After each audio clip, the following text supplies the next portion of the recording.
Frost. Welcome to the Executive Talk. First question. Switzerland is very proud of herself for its educational system. And you're, in a way, a very good example of that. You have 3 university degrees in science, in law, and in business. That could mean one of 2 things, in my view. That could mean that you're extremely curious, or it could mean that you simply didn't know what to do with your life. What is the right one? Well, I think you're right in both senses. I was very much influenced by my grandfathers, who were both really deeply into science in their days, and my father as well. So I only had one way to go as a very young man, and then I realized after a couple of years in working in the lab a lot and so on that really wasn't my cup of tea. And so I finished it, but at the same time I started to go for business first, or economics to be more precise. But you're right. I mean, if I had known exactly what to do with my life at 18, it would probably have turned out differently. But I started working right after university, and I did the rest a little bit, on the side. On the side, that's what you always say. But I mean, it takes a lot of let's say, work, of course, but also some kind of determination. Would you say that you were a driven student, that you wanted to do 3 degrees? Yeah, sure. Well, I never went out there to say, well, I'm going to go for 3 degrees. But yeah, I loved it. I really loved those days at university. I loved learning, and I loved listening to people, how they see the world, or how they saw the world, and that was really exciting. I loved doing that. Yes. What I find interesting, you've been asked once which degree was the most helpful for the job you're doing at the moment as a CEO of an insurance company, and you said the science degree. Why is that? Well, probably it was, because that was the first one I went for, and I learned a lot in terms of analytics, and I learned a lot about how to take decisions, how to approach things, to listen to what either people have to say, but also how you design experiments and how you get a grasp of what's happening around you. That's probably the main thing. And of course, numbers matter. In the financial services area, numbers matter. I guess, especially in the business you're in, would it be right to say that you're in a highly analytical field? I mean, when we talk about insurance, there's a lot about mathematical models. You have to kind of foresee the future. It's a very kind of numbers-driven business. Would you agree? Yeah, I used to be in that field. I mean, I always worked on the asset management side in insurance. That's where I started out directly after my university days. And of course, that is a very analytical and very much numbers-driven field, especially because we're in the very long term. So that's true, but of course, now that's no longer the case. I mean, of course, I have to, know my numbers when talking to investors. But the main thing, of course, I do now is to work with people, and I've learned a lot about that on the job after my university days, and I also find it to be much more rewarding than spending your time in analyzing things and then deciding to go that way or that way. Mm-hmm. I love doing that. When you say you like to work with people, and you do work with a lot of people, more than 8,000 employees, for example, as well. Did the studies you did, or let's say the 3 different studies, or maybe the 3 different levels of material and of issues and problems and topics you dealt with, did that help you on a leadership level as well? That you find it easier to kind of approach people now that you have all that knowledge within you? No, I don't think so. I think for a leader, I'm probably not the most extroverted leader out there. I'm probably more on the more introverted side of things. But of course, you have to love interacting with people, communicating, dealing with people a lot in your life. And of course, my studies have influenced me. There's no doubt about that. But that's probably not the people part of it. That's probably not the most decisive influence, from my university days. I think that has a lot to do with, the work we've been doing here, or, other activities I love doing, in my early days. I promise we'll leave the university days behind now and look more into the present and the future. When you talk about leadership principles and leadership values, you said once in an interview that trust is something that is very, very important to you. How can you define trust in a company? What are you looking for? Well, you're absolutely right, and I still believe that. I believe leadership is very much about trust, and it's very much about empowerment. So letting people get on with their job and letting them work and do what they love doing. And I think the important thing about trust is, well, of course you can talk about it and it helps, but of course it's also very important to do what you say and say what you do. And giving trust to others. But there's also a certain part of also watching what people are doing, righting wrongs, as you say. And it's interacting with people and really helping them to understand where we want to go. But most of all, it's about letting them do what they're really good at. So. The tricky thing with trust is that you can lose it as well. And you spoke about that quite openly as well, that you said you realized how quickly can you lose trust if you don't fulfill a promise you made.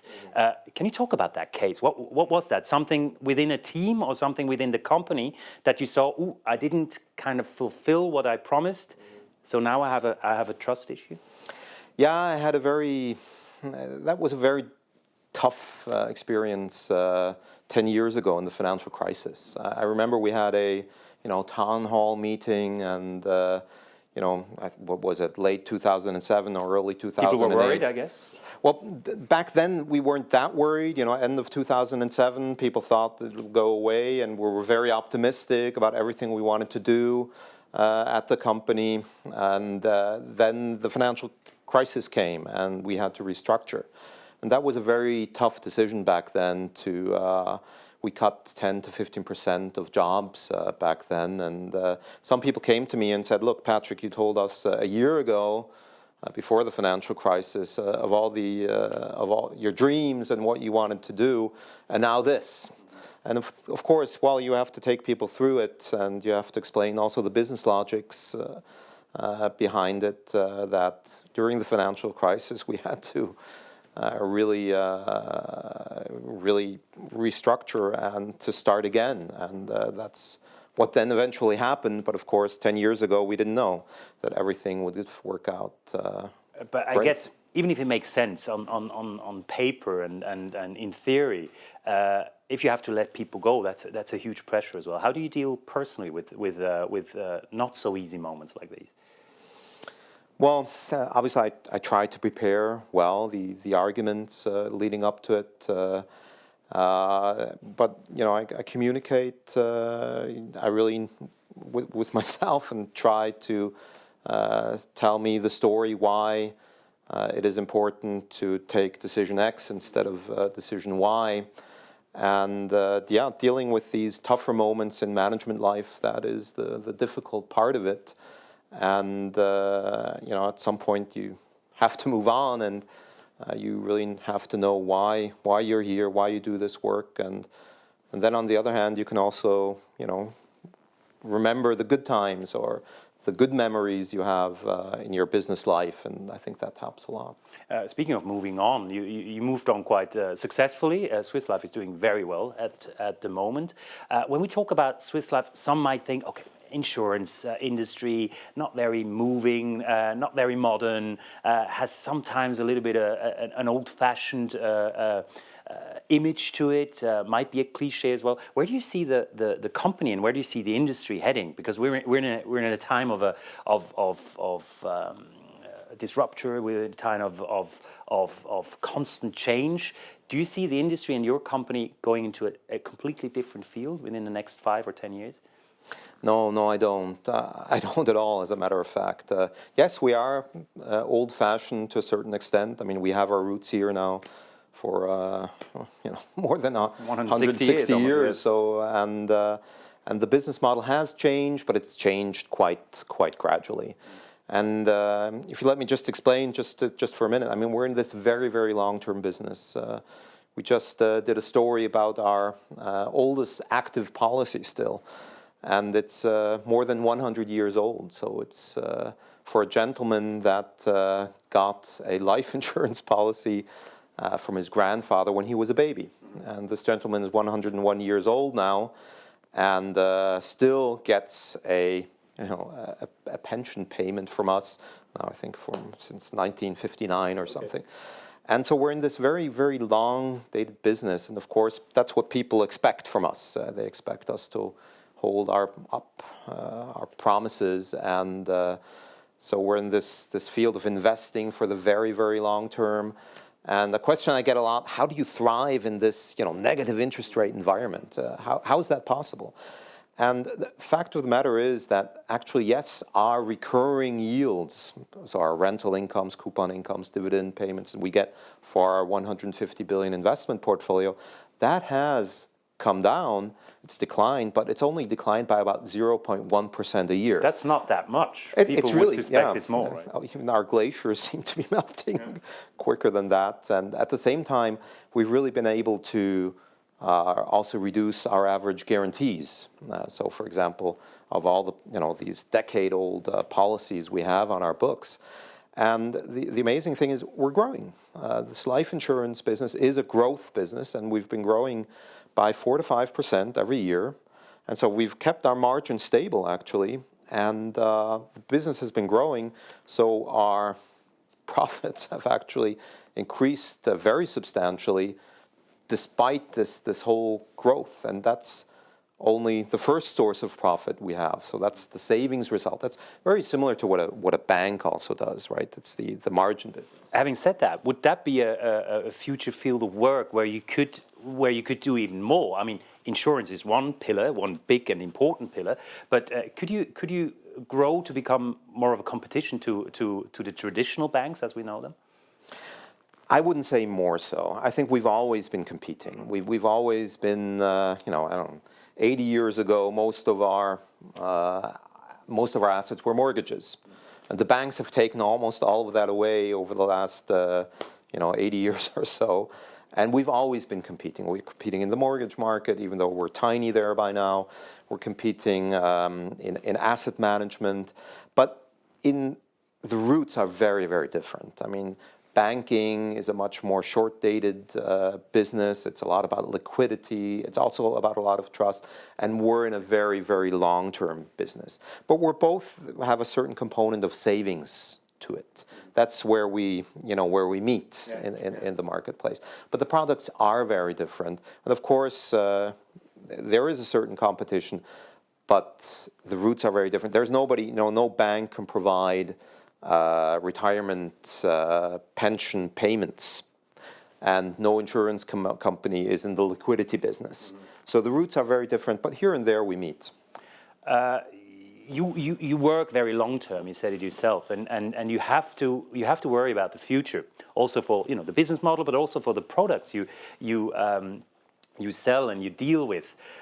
You're still a very young father. You have 3 small children. When you think of their future, do you worry sometimes? You've been quite outspoken, also talking about the political situation at the moment, also with the pensions, also our social security. Those are big questions coming up for Switzerland. When you think about your 3 children, will they have it easier, or will it be more difficult for them than for our generation, let's say? Well, on the one hand, I worry all the time, and there are things to worry about. But on the other hand, I mean, if you just look at how successful our country has been in the last decades, and how we've dealt with very difficult issues, I'm very optimistic for my children. I think of course things might go very wrong globally, but I don't think so. I mean, there has been such a positive development globally now that I'm. In the base case, I'm very, very optimistic. Yeah. We see a very optimistic CEO also regarding the future. Since we spoke about your family, I mean, the work models change a lot as well. People are more looking for purpose, are more looking for free time, more looking for time for their families as well. You've become a father quite late. You talked about that as well. How do you deal with that? Being a CEO of a big company like that, how do you manage having some kind of private life beside your demanding job as well? Well, if I look at myself as a person, of course, it's my family is the center of my life. So my wife, my children, and it's a very clear priority. So I do take my time. I mean, this morning my daughter asked me, Dad, and she's 5 years old, Dad, guess how I figure out whether it's a weekday or it's a weekend day. And I don't know. And she told me, well, it depends whether or not you go to work or not. What I want to say with that is my children are very conscious on whether I'm home or not, and I am home on weekends, and I'm also home by the time they get up. And I also try to take them to bed. And of course, what helps a lot is the flexibility we have, with all the devices we have, electronic communication and everything.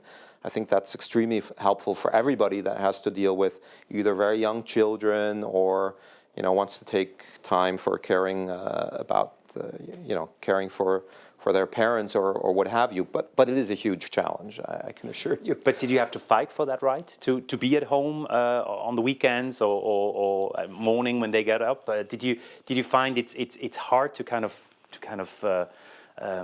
get to that point? Well, I think they all got used to getting up very, very early in the day. So I'm usually here at 7:15. Okay, which helps as well. So that helps. But of course, I'm not there every day. I mean, there are several evening, dinners and the like as well. I'm not always there. No, I don't think I really had to fight for it. I think that came quite natural with all the flexibility and having a lot of very good people working at the company as well. Speaking of personal matters, you've been diagnosed with cancer in 2017, and you decided to openly communicate it and to be very outspoken about it, meaning you communicated openly towards the company. You wrote letters to the employees. You talked to the press. Why did you decide to be so open about it and to communicate it from the start as straight as possible? Well, it wasn't from the very start, but it was very soon after the start. And I think the driving force behind it was really actually my wife. For her, it was just very important talking about it. And I think, well, there was no other option than talking about it very openly then for me as well. And I discussed it then with the people here, and I saw the merits. But it wasn't easy. It wasn't an easy decision in the end. When talking about the possibility, of perhaps not being here anymore, somewhere down the road. And I'm very grateful for the support I got from my family on the one hand, but also here in business. I mean, I was away for 5 months. And I was able to come back and to onboard after intense chemotherapy and radiation therapy. And I had, a month here where I worked part-time. And then I went on a 3-week vacation. And then I came back. And I'm very grateful for that period, both being at home, but also, and that was very, very touching about just the amount of empathy about all the little messages I got during that time that helped me enormously. But getting back to your question, it wasn't easy to communicate at the beginning, but after it was out, I was so happy about being so open that for sure that's what I do again and what I can tell anybody else. Go for openness. One of the cliche questions is always, what did you learn from it, or did it teach you anything? I know you've been asked that before, yes. and quite surprisingly, you said not really. Why is that? Yeah, that is somewhat surprising because I heard all the stories that life changed a lot, and of course I've changed, but we all change a little bit every year with all the experiences we make. And you know, right after coming back, I said I haven't changed. And then I got a lot of feedback. But Patrick, you're missing an opportunity here. You should really take this as an opportunity. Yeah, and People almost expected you to yeah, change. and I tried. I tried, but in the end, no. I think I really haven't changed all that much. It's maybe because I didn't have any complications during chemotherapy. Everything just went straight through. You know, I never had any emergency issues. It was springtime and it was early summer when I got back, and I went to the mountains quite a lot when I felt better, and everything went as planned, right? And that hugely helped, and all the support I got also helped, and so yeah, I'm still the way I used to be. Just one more question on that for the communicating part. You said it yourself; it wasn't easy, and maybe I thought maybe it's also kind of a cultural thing that in Switzerland you're not used to telling that much, and certainly not as a CEO. You lived 6 years, I think, in the United States, and there it is more normal for executives also to talk about private matters, also when things are not going that well, also when they're ill and they have issues like that. Do you think we're lacking a bit in that regard? That we're almost too shy, almost a little bit too closed in as Swiss, or also as Swiss executives? I don't think so. I mean, I think I'm typically Swiss in the sense that I'm also reserved here and there, but I think we can learn just as to be more open. I think. I think there is a lot to learn for us as a society, but in a lot of things we are very, very open. Look at our government and the right to know what's going on there and to talk about the issues ahead. I think, yes, in private life, the Swiss tend to be a little bit more reserved than most other countries. But I think in public life, and that's what we're talking about, the communication as a CEO, I think we are a very, very open society. The society is something that will continue to be very important to you and to your business. You're still a young CEO, and you still have a lot of things to give and a lot of years to come.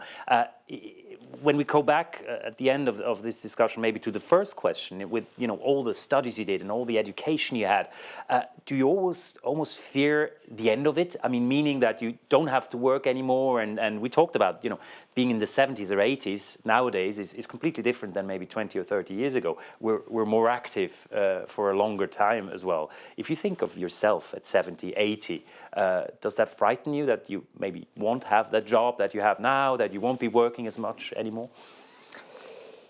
Frighten is maybe not the best description. Yeah, but of course all these changes in life, I mean, you have to adapt, and yeah, sure. I mean, I know a lot of people that have left their job, and I've seen how they've reinvented themselves. But I'm very much conscious that this is one part of my life, and there's a lot to life outside of being in power, and so I think that won't be a surprise. But for sure, it's a good idea to think that through. Also, with my wife, later then with my children once they're older.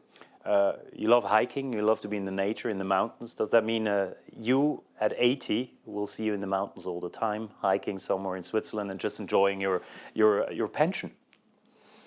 Hopefully. We'll see what the future holds. Patrick Froth, thank you very much. Thank you.